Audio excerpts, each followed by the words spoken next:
¿Cuáles son las creencias, actitudes y estereotipos detrás de la idea de tener hijos?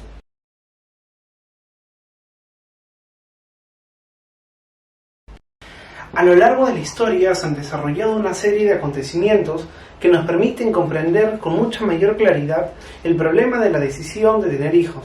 Por ejemplo, en pleno siglo XX, con el surgimiento de las ideologías totalitarias como el nazismo y como el fascismo, en la Alemania nazi se impulsó el Plan, Programa y Organización Lebensborn.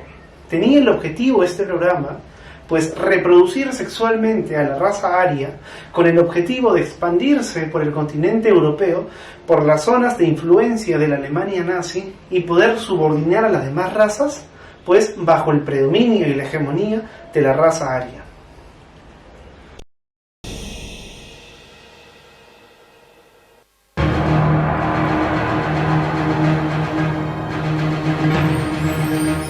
Obsesionado con la idea de crear la raza suprema, Heinrich Himmler, jefe de las SS, crea la Fundación Lebensborn a finales de 1935. Se trata de un experimento secreto de reproducción, un intento de incitar a sus hombres de las SS racialmente válidos a que se reproduzcan con mujeres arias igualmente puras. De manera muy parecida, en Italia fascista, Benito Mussolini, dentro de su proyecto económico, implementó la batalla de los nacimientos. Esto quiere decir que Benito Mussolini buscaba aumentar la población italiana, pues de 40 millones de habitantes a 60 millones de habitantes. Mussolini mismo en un discurso dice lo siguiente: Italia es fascista y el mundo tiene que ser fascista, si no lo convertiremos al mundo en fascista. De esta manera, pues, Benito Mussolini, guiándose de sus objetivos políticos, impulsó también la natalidad en su... Si avrà allontanato da quest'età?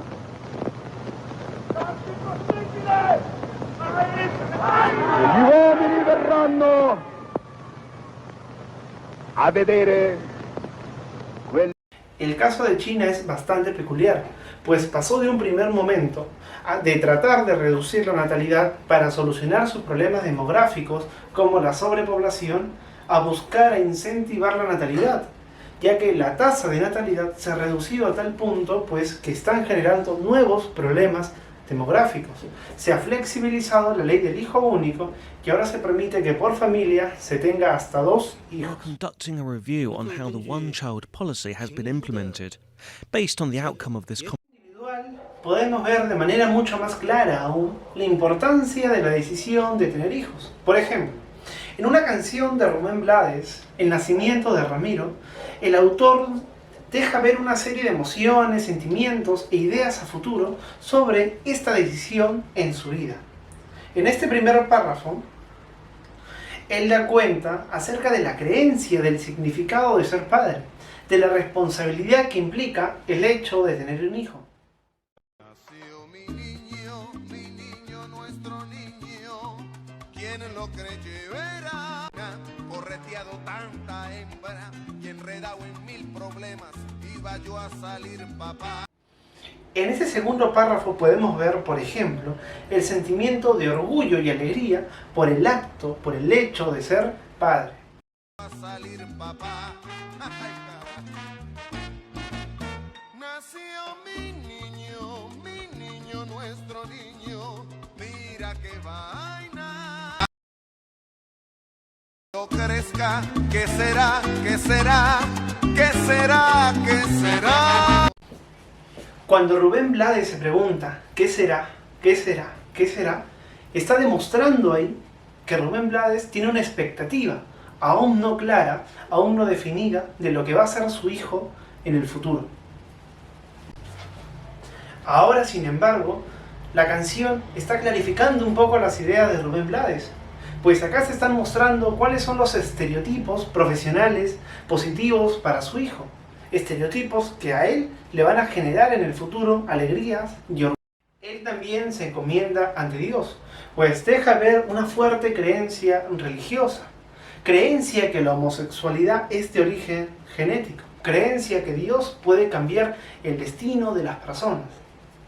Y esos sí señor, lo pido en tu nombre, que no me salga marica, que no me salga ladrón. Partiendo de la experiencia de los padres, ellos también tienen un profundo deseo, como lo deja ver Rubén Blades en este párrafo. El deseo de darle lo mejor a sus hijos, de que pasen lo que ellos no han pasado, pues de ahorrar las penas a sus hijos. La gran alegría que genera para Rubén Blades la idea de ser padre, pues lo lleva a caer en esta creencia de que a mayor alcohol existe mayor alegría, pues esto también está relacionado con lo anterior mencionado, con el orgullo y la alegría.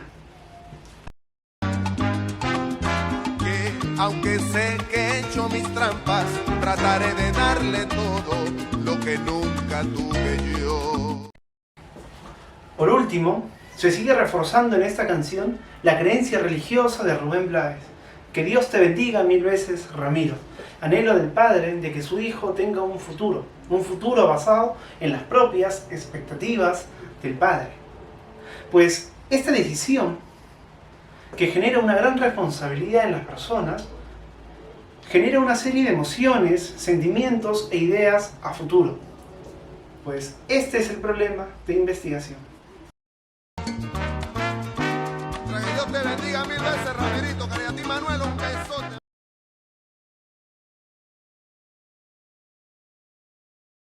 Actitudes. Según las psicólogas Alice Eagly y Shelley Chaiken, todo aquello que es objeto de pensamiento es susceptible a ser objeto de actitud. La actitud es un estado interno evaluativo que actúa como mediador entre los estímulos del ambiente social y las respuestas de la persona. Las actitudes pueden ser positivas al aceptar, negativas al rechazar o neutras al no otorgar una valoración. Asimismo, contribuyen a tener una imagen estable del mundo al ser la base de la respuesta ante diversas situaciones sociales. El psicólogo Henry Tagfeld define el estereotipo como un consenso de opinión sobre rasgos atribuidos a un grupo. Los estereotipos son creencias o ideas organizadas y simplificadas sobre las características de distintos grupos sociales, que sirven para justificar reacciones afectivas y conductuales. Los estereotipos se basan en actitudes, interpretaciones, experiencias previas, y son compartidos por una comunidad. Los estereotipos solo varían a lo largo del tiempo en función a los cambios sociales. Pueden ser positivos si están dentro del sistema de valores de una comunidad o negativos si están fuera de este sistema. Los estereotipos negativos son los que generan prejuicios. La motivación, según Abraham Maslow, es el impulso que siente el ser humano para satisfacer sus necesidades. El psicólogo David McLennan sostiene que la motivación de un individuo se debe a la búsqueda de satisfacción de 3 necesidades. Primero, la necesidad de logro, relacionada a las tareas que suponen un desafío, una lucha por el éxito y la superación personal. La segunda, la necesidad de poder, referida al deseo de influir en los demás, de controlarlos, de tener un impacto en el resto de las personas. Y la necesidad de afiliación, que se refiere al deseo de establecer relaciones, de formar parte de un grupo, para relacionarse con los demás. Análisis filogenético de la reproducción biológica humana. Es el proceso en el cual se perpetúa la especie humana, es decir, permite generar nuevos individuos semejantes a los progenitores, lo que posibilita la supervivencia de la especie mencionada. ¿Quiénes hacen posible la reproducción biológica humana? Los hombres y las mujeres tienen órganos reproductores anatómicamente distintos que se encuentran adaptados para producir gametos, permitir la fecundación y, en el caso de las mujeres, mantener el crecimiento del embrión y el feto. Durante este proceso intervienen 2 aparatos reproductores, el masculino y el femenino, los cuales pueden agruparse según su función. 1. Las gónadas. Se encuentran tanto en los testículos del hombre y los ovarios de la mujer. Son quienes producen los gametos y secretan hormonas sexuales. 2. Conductos, los cuales se encargan del almacenamiento y el transporte de gametos. 3. Glándulas sexuales accesorias.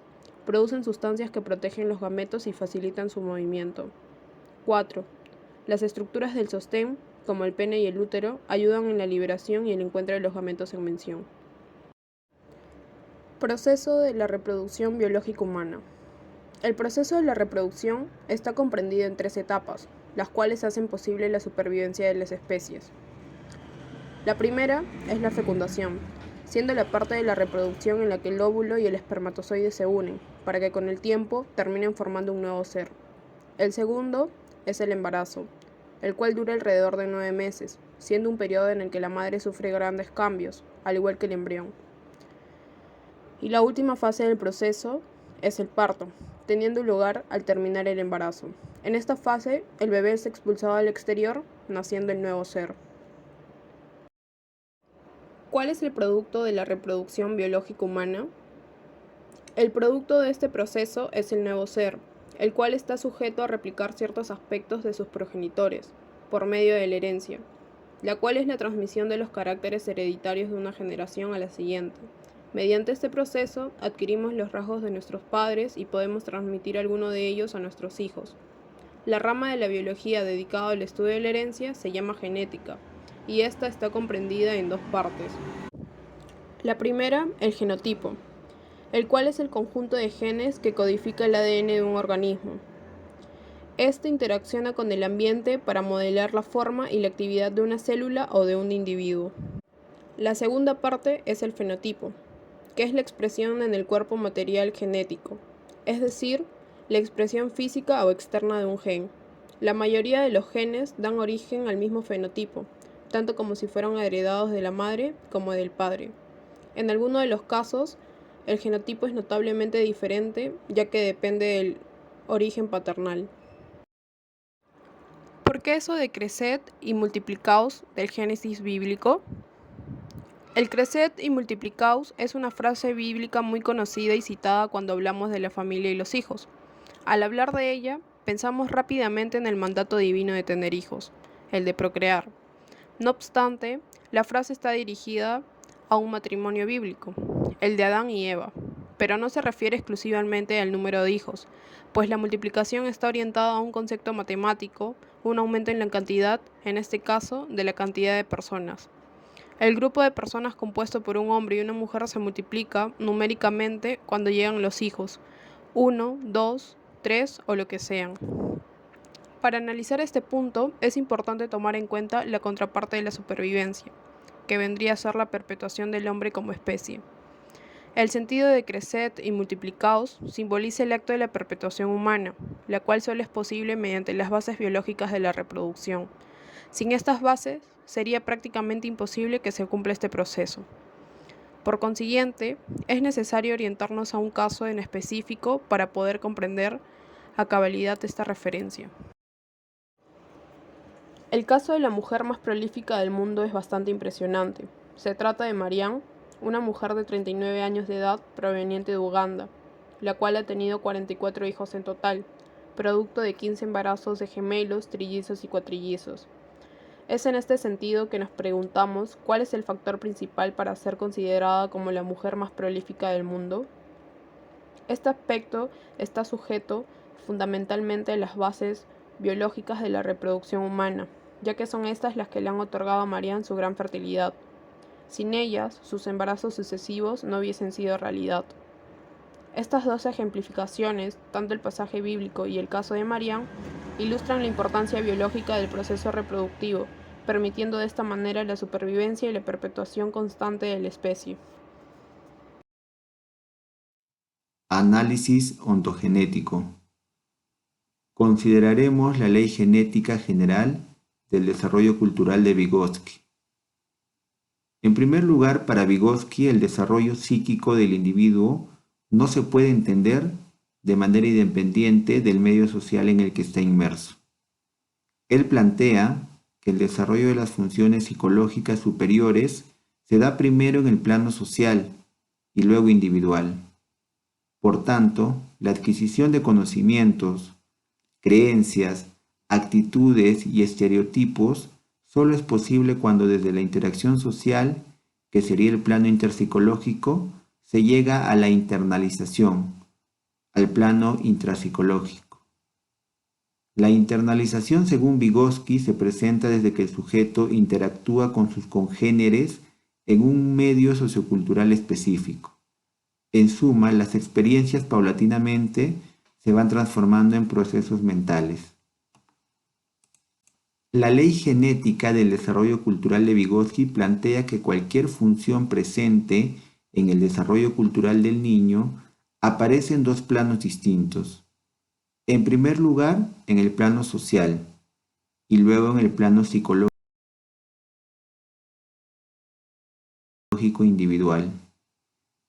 Es decir, la internalización interviene como un proceso en el que el individuo logra transformar una función externa en una función interna, pasando a formar parte de su mundo psicológico. Vygotsky afirma entonces que las funciones psicológicas superiores son relaciones sociales que se han internalizado. En tal sentido, apelando a la ley genética general del desarrollo cultural de Vygotsky, las creencias, actitudes y estereotipos son construidos en la interacción social y pasa por el proceso de internalización. Entonces, las distintas motivaciones para tener hijos, en la cual influyen creencias y estereotipos, son construidos a través de este proceso. Las distintas motivaciones serían relaciones sociales internalizadas, que surgen en un medio sociocultural como la familia, la escuela, la ciudad o el país. En este punto es importante hablar sobre el apego. Este es el lazo emocional que el bebé desarrolla con su madre y más adelante con su padre. Es un proceso vital en la ontogénesis humana, no solo porque incrementa la probabilidad de supervivencia en la infancia, sino porque optimiza el desarrollo de una personalidad adaptativa a lo largo de su vida.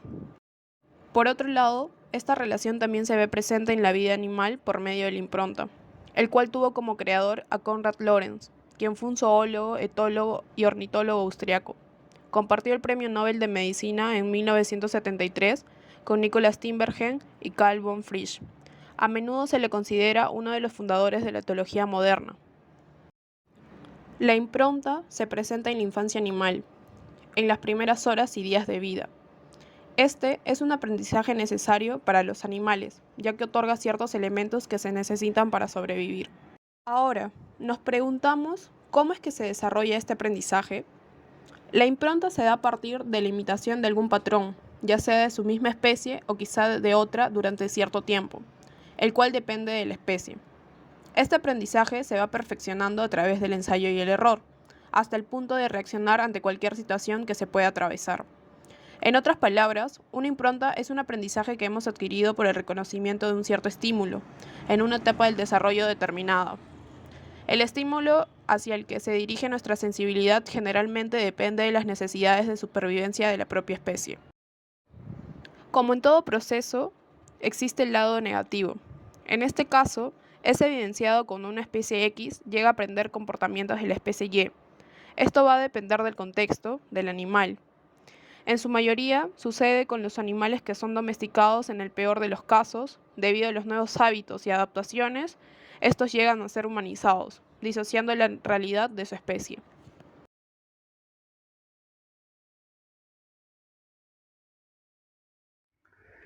Teniendo en cuenta todo lo mencionado, nos preguntamos, ¿de qué manera la cultura influye en la motivación para tener hijos? El hombre es un ser tanto biológico como sociocultural, es decir, bajo su posibilidad biológica, se construye socialmente y a su vez construye diversas formas de sociedad. En este sentido, cada etapa del desarrollo humano se ve influenciado por su ambiente sociocultural. Por ende, la reproducción humana no es un acto puramente mecánico ni totalmente opcional. Un claro ejemplo de esto es la adopción, ya que el hijo no es un descendiente consanguíneo y su motivación trasciende las necesidades biológicas y se encuentra influenciado por los patrones de la vida social. No obstante, cada cultura establece una serie de requerimientos indispensables que condicionan la adopción. Es preciso añadir y recalcar que la cultura no es un cuerpo inamovible, sino cambiante, modificable y permite la posibilidad de su transformación completa. Por ejemplo, en distintas sociedades los roles de género son también distintos. Incluso en una misma sociedad, los roles de género tienen la posibilidad de modificarse en el tiempo bajo influencia externa o interna. Entonces, ¿qué es cultura? En el desarrollo de la antropología se han propuesto una serie de definiciones sobre la cultura. Para este trabajo hemos tomado las siguientes definiciones como base teórica. La primera definición es de Ralph Linton. Cultura es la configuración de la conducta aprendida y de los resultados de la conducta, cuyos elementos comparten y transmiten los miembros de una sociedad.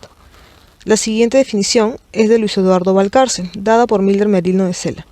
La cultura engloba diversos órdenes. A la vez, cada uno de estos influencia a los demás, unidos como se hallan en estrecha interrelación a partir de su núcleo. También nos dice que la cultura es una unidad viva que no puede ser partida en pedazos. Estos conceptos nos dan a entender que la cultura es crucial para el desarrollo del ser humano, y en un nivel psicológico es la fuente de la que se nutre la personalidad, y de la cual se toman ciertas decisiones, como el tener o no tener hijos. En lo que respecta a la motivación para tener hijos, veremos cómo varía en distintas comunidades humanas. En Corea del Sur, la prosperidad económica de los últimos 30 años ha elevado el costo de vida y la competitividad laboral. Por otro lado, más mujeres entran a la universidad y salen con más posibilidades de no depender de un esposo. Además, tener hijos perjudicaría sus carreras, lo cual pone en riesgo la realización personal. Asimismo, las mujeres dentro de esta sociedad, que pese al desarrollo económico sigue siendo muy patriarcal, no solo deben hacerse cargo de los niños, sino también de sus suegros en caso de que estos se enfermen.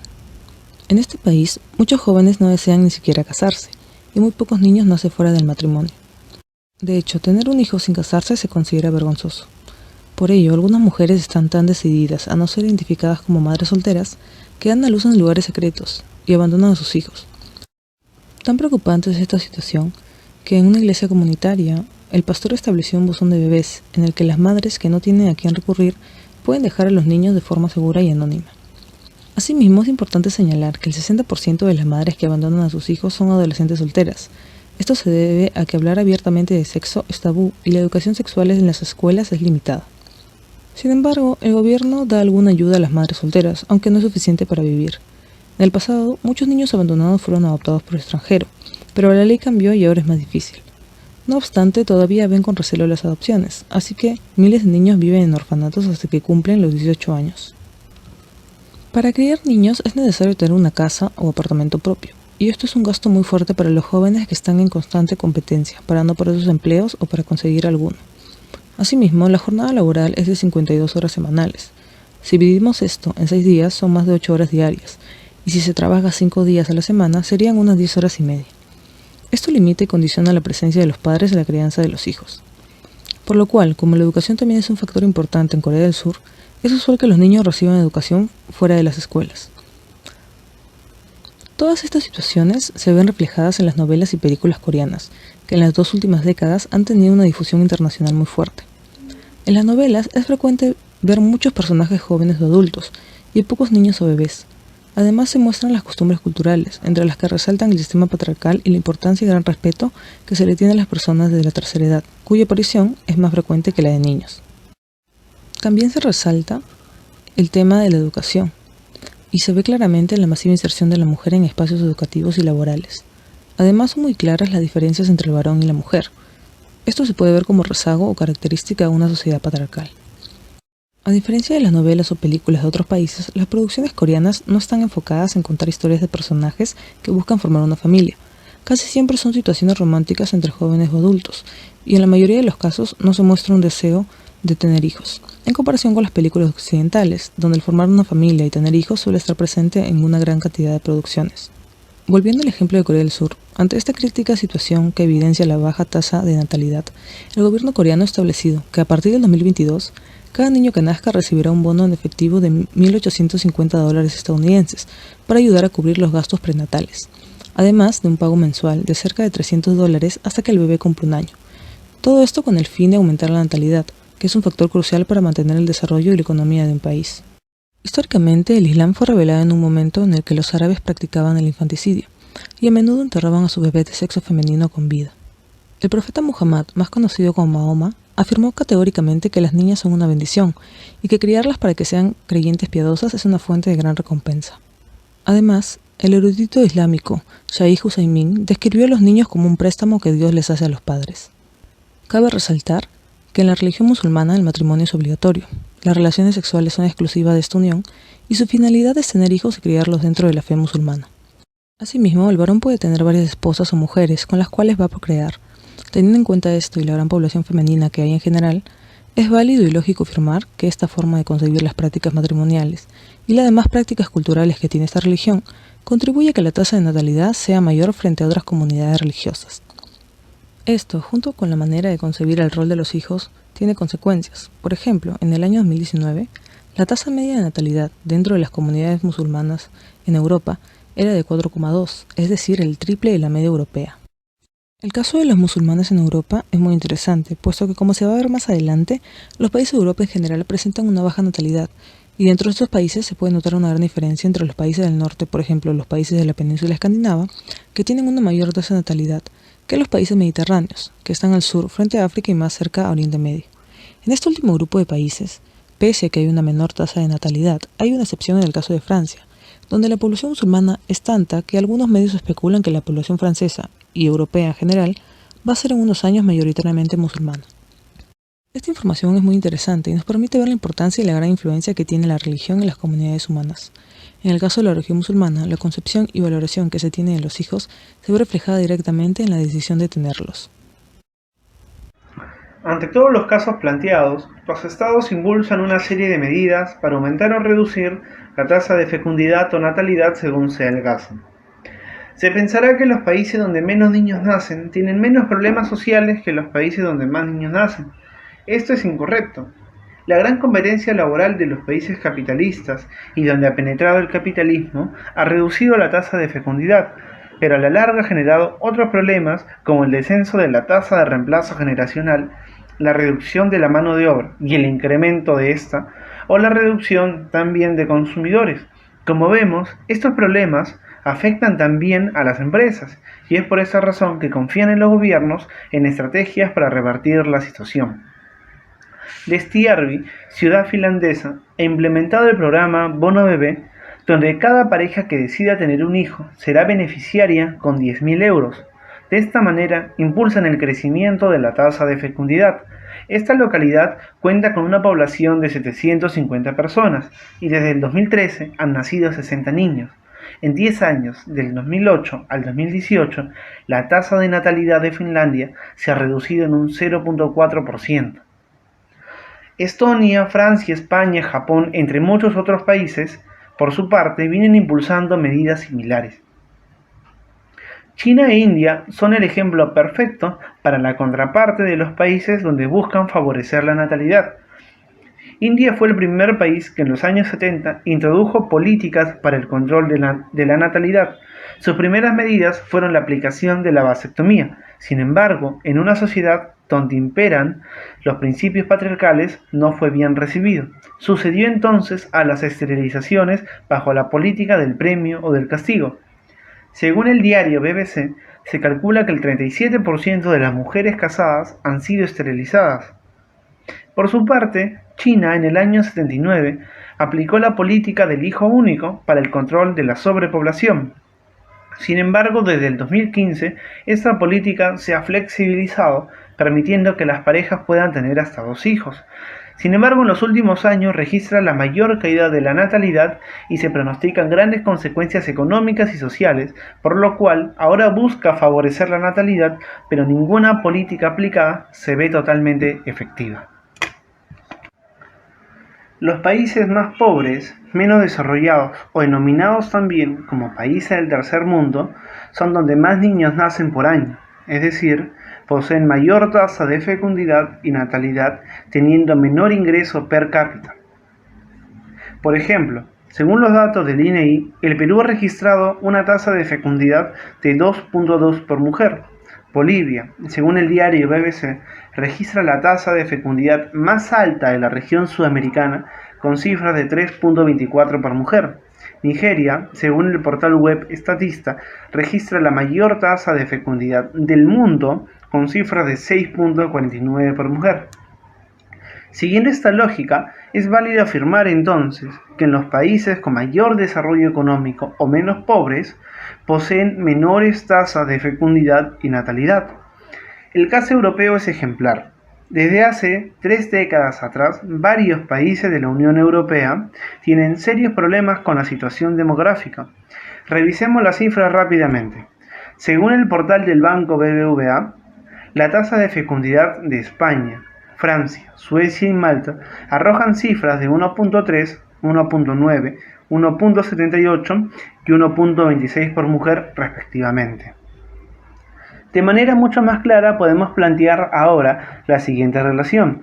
En los países más pobres se registran las mayores tasas de fecundidad y natalidad.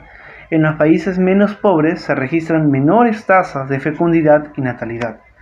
Es preciso aclarar que esta relación no es mecánica. Hay una serie de factores internos que explican una serie de peculiaridades, como el caso de España y Francia. El primero posee menor ingreso per cápita, es decir, cada español posee menos ingresos que un francés. Sin embargo, la tasa de fecundidad de España es menor. Ahora bien, la pobreza, como sabemos, afecta todos los aspectos de la vida, desde la educación hasta la salud. Muchas familias pobres encuentran en los hijos forma de sustento económico y ven en ellos esperanza de ascenso social mediante su profesionalización o emprendimiento económico. En las sociedades menos pobres, la realidad es muy distinta. La gran competencia social incrementa a su vez el costo de oportunidad. En ese sentido, la tenencia de un hijo representa un gran costo que pocas personas están dispuestas a pagar, mientras que en las familias pobres, un hijo representa una posibilidad, en las familias menos pobres representa un gran costo.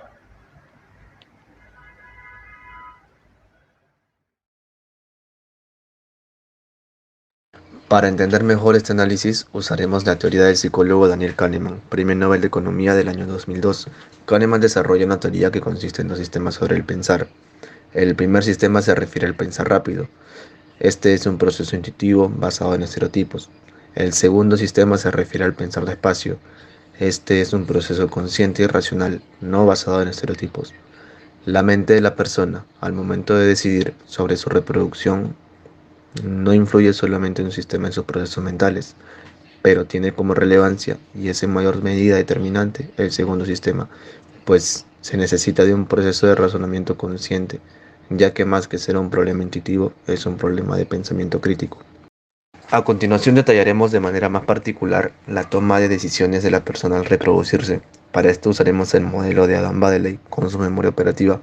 Existe bastante evidencia neurocientífica de que el razonamiento y los sentimientos son productos de la evaluación cognitiva que ejecuta el sistema cerebral denominado memoria operativa. La memoria operativa es el sistema funcional complejo del cerebro donde residen los procesos de conciencia reflexiva que estudiaron los psicólogos del desarrollo, Jan Piaget y Les Vygotsky. Analizaremos un fragmento de la canción Un consejo para mi hijo de El Alfa el Jefe, que dice: yo quiero que mi hijo viva bien y coma bien, que del colegio me traiga la nota en 100. Hijo mío, llévate los consejos de tu papá. En la calle tú tienes que aprender a caminar. Este fragmento es proléptico, debido a que el padre inmediatamente se imagina el futuro de su hijo. De este modo su memoria operativa se activa y automáticamente se echan a andar procesos de imaginación. Y es así como la agenda visoespacial interviene con imágenes mentales que son alimentadas por la memoria de largo plazo. En consecuencia de esto, el bucle fonológico se activa, mencionando la estrofa señalada anteriormente. La prolepsis la alerta. Tendré que aconsejar a mi hijo para que no le vaya. Conclusiones. Primera conclusión. La decisión de tener hijos es un producto sociocultural antes que biológico, es decir, no corresponde con el solo acto reproductivo. Detrás de esta decisión hay una serie de concepciones, creencias, actitudes y estereotipos. Segunda conclusión. Estas creencias, actitudes y estereotipos se encuentran influenciadas por distintos factores, políticos, económicos, sociales, religiosos, entre otros. Tercera conclusión. La Ley Genética General del Desarrollo Cultural de Vygotsky nos permite explicar lo mencionado. Las creencias, actitudes y estereotipos son construidos en dos planos, individual y social, en los cuales la internalización cumple un rol fundamental. En este sentido, las distintas motivaciones serían relaciones sociales internalizadas. Cuarta conclusión. La internalización de las relaciones sociales se traduce en creencias, actitudes y estereotipos, que junto con el acto proléptico, es decir, la proyección sobre el futuro de los hijos, influye en la decisión de tener hijos. Todo esto es posible gracias a distintos procesos mentales, como la memoria a largo plazo, la memoria a corto plazo, el bucle fonológico, la memoria operativa, entre otros.